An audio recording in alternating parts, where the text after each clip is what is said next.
The shoreline of Keho Lake near Barron's looked almost as lovely as it had when I'd been there a couple days before with my friend Stu. So I took my friend Bayar, who is visiting from Mongolia, down there to see it.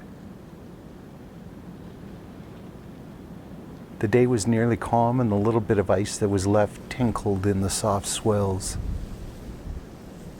But on both those trips I'd had very little chance to shoot any video, so I decided to go back one more time, this time by myself.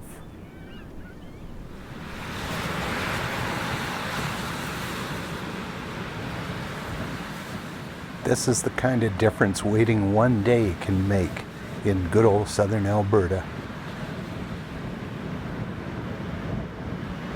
The wind was absolutely blasting out of the southwest. Any of that pretty ice that had been left on the lake was just smashed to pieces by the waves. Birds were having a tough time flying around.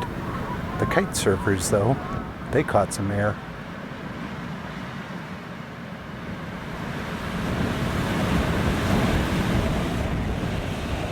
The only place where any of that pretty ice was left was in the sheltered bays at the far eastern end.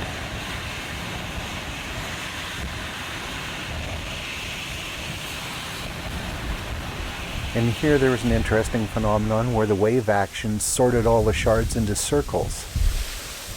It looked pretty cool. I wonder how this happens.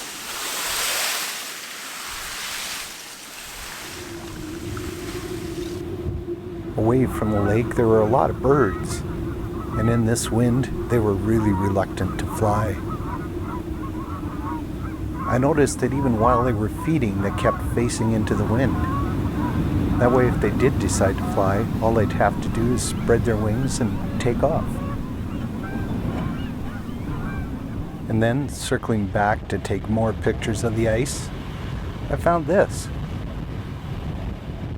She was a one-eyed snowy owl, and she'd caught a starling for supper.